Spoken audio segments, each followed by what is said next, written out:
Oui, alors si, que des travaux inutiles, donc. Par exemple, il y avait des monceaux de meubles, machines à coudre, buffets, chaises, tables, etc., qui étaient entassés à un endroit du camp. Alors, il fallait transporter ces meubles à un autre endroit du camp, et de cet endroit à cet endroit, et toute la journée. Voilà, on faisait ça. Pour nous humilier, je pense. Mais il y avait surtout ça, c'est un truc qui était épouvantable.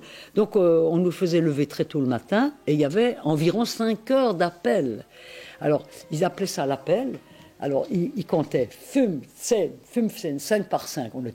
Et ça durait 5 heures. Même celle qui faisait ça, c'était une pauvre victime, à mon avis. Et nous, on ne comprenait pas pourquoi, mais enfin bon, peu importe. Alors il y en a qui tombaient, mortes, parce que d'inanition, de maladie, ce que je sais. Moi. Et donc, alors, ils les achevaient par une balle, bien évidemment. Alors il n'était jamais question d'être malade, parce que forcément, ils ne toléraient pas les malades, donc c'était immédiatement la chambre à gaz. C'était fou. Et on a passé 3 sélections comme ça, avec le docteur Mengele, tristement célèbre. On était nus, on allait les mains en avant, comme ça, et comme ça, il mettait à gauche ou à droite, et on n'a jamais su où était le critère. Un soir d'août 1944, la pluie tombe serrée dans une nuit noire et lugubre. Le long convoi, qui est celui des déportés de Drancy, banlieue parisienne, attend depuis des heures dans une gare dont le nom seul fait frissonner les plus braves d'entre nous. Auschwitz. Nous sommes à Auschwitz et nos regards s'entrecroisent avec terreur à ce nom redouté. Dans chaque wagon règne un silence pesant. 60 respirations, ben voilà, plus ou moins rapides, indiquent seules des présences humaines. Cependant, au loin, on entend des voix qui hurlent des ordres dans une langue étrangère, voix gutturales qui font peur aux enfants. Si incroyable que cela puisse paraître, il y a des enfants dans ces wagons remplis de martyrs. Petits êtres fragiles dont le seul crime est d'être nés juifs et d'appartenir à la race honnie par les nazis. Les voix se rapprochent et de lourdes bottes martèlent l'asphalte du quai. Soudain, les portes des wagons s'ouvrent avec fracas et des cris trouent le silence de la nuit. Nous sommes jetés à terre les uns contre les autres sans avoir pu nous rendre compte de ce qui nous arrivait. Cependant, l'heure n'est pas aux lamentations inutiles, car les SS ont donné l'ordre de se rassembler sur le quai en rang de 5 et les mains vides. Diluvienne, la pluie tombe toujours, augmentant encore le tragique du tableau. Tout de suite, les hommes sont mis à droite, les femmes à gauche. Première et déchirante séparation. Les hurlements des SS cinglent nos oreilles et nos cerveaux meurtris. Hélas, notre calvaire ne fait que commencer. D'énormes projecteurs nous frappent en plein visage et nous empêchent de distinguer les traits du gigantesque SS qui décide sans appel du sort de chacun. Désormais, hiver comme été, une unique couverture sera censée nous protéger contre les rigueurs d'un climat terrible. Seul le sommeil viendra quelques heures par nuit nous arracher à l'enfer où le destin nous a jetés.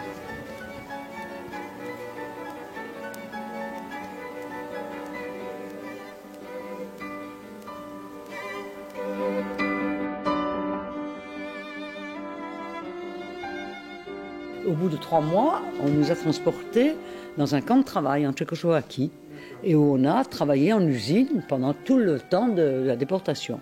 Sauf les 8 premiers jours où on a fait un travail absolument de folie. On chargeait du charbon sur des camions. Il y avait de la neige, on était pieds nus, on était très peu habillés et on chargeait du charbon sur des camions qui étaient très hauts, il fallait le lancer et celui qui ne le faisait pas, il était abattu, et celle qui ne le faisait pas, elle était abattue. Donc il fallait absolument, si on voulait survivre, le faire, ça. C'était surhumain, et on a pu le faire.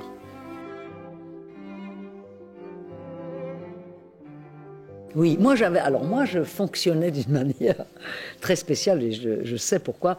Donc moi j'étais surtout fui de beaucoup de gens parce que je disais qu'on s'en sortirait pas. Et je le hurlais. Il fallait que je dise ça pour qu'on s'en sorte. Parce que je me disais, si je dis qu'on s'en sortira, on ne s'en sortira pas. Je fonctionnais de cette façon. Bon, chacun... Et tout le monde me connaissait comme ça, on me fuyait comme la peste. Et d'ailleurs, je fonctionne comme ça encore actuellement. Ça veut dire que je pars pas dans l'histoire de la vie, mais je n'aime pas me réjouir de quelque chose, j'aime pas. Attention, il y a la sonnette d'alarme quand je me réjouis. Je prends plaisir dans le moment, mais avant, non, je veux rien savoir. Ouais, je suis restée marquée par ça, enfin, ou marquée par mon tempérament.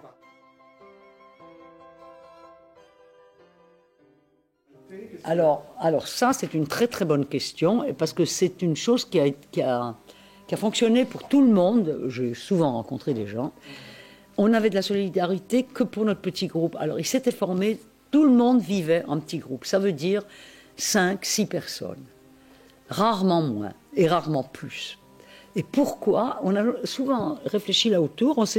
Moi, je me suis demandé avec d'autres si c'était pas pour refonder une famille, parce qu'on ne peut pas vivre autrement. Et donc, on était solidaires complètement pour ce petit groupe. Mais les autres, on les ignorait et on ne les aimait pas. C'est fou. Un racisme fou. Ah oui, un racisme fou. Alors, nous étions des Françaises, des Hongroises et des Polonaises. Alors, les Hongroises et les Polonaises, c'était haï. C'était une haine pour ces gens-là. Et il m'est arrivé un truc, d'ailleurs très curieux. Alors, il y avait aussi le fait qu'on nous donnait donc très peu à manger. Donc, ce petit morceau de pain, soit on le mangeait complètement et tout de suite, on était sûr de pas qu'on ne nous le vole pas, ou les autres, comme moi par exemple, qui avaient besoin de le fractionner, j'avais toujours le risque qu'on me le vole. Mais enfin, je faisais attention, on me l'a volé qu'une fois ou deux, pas plus. Donc, parce que je ne pouvais pas supporter l'idée de manger d'un seul coup et d'avoir plus rien jusqu'au lendemain. Et j'ai lu un jour sur une revue, justement des choses comme ça, et où il disait que les gens qui avaient le mieux survécu, c'était ceux qui fractionnaient justement la nourriture par rapport à ceux qui la mangeaient d'un coup. Enfin, soi-disant. Ça, j'ai lu ça une fois. Alors donc, il y a eu des vols de pain, etc. La vie se passe, on est libéré, etc. Je travaille à Paris et je travaille dans une boîte juive. Donc. Et là, j'ai 2 copines, dont une, elle travaillait là et nous étions très copines. Et elle me racontait sa vie. Et voilà qu'un jour, donc je rencontre mon mari entre-temps, etc. Il m'invite en Suisse et il avait un copain qui était tombé amoureux de cette fille, de cette copine. Donc nous voilà partis, toutes les 2 en Suisse pour retrouver ces 2 garçons. Et on se donne rendez-vous à la gare de Lyon, c'est-à-dire qu'elle habitait pas loin de la gare de Lyon, et moi je vais la chercher chez elle. Je sonne à sa porte, et qui c'est qui vient mourir? Sa mère, qui était déportée avec moi et qui me volait le pain. Je la vois là, mais il n'y avait pas longtemps. Salope, je lui dis. Elle arrive sur ses entrefaites, elle se demande ce qui se passe. Je lui dis, mais ta mère, elle m'a volé le pain, etc. Alors elle m'a volé dans les plumes, à moi en tout cas. Et puis après ça s'est passé ça, mais c'est fou ça.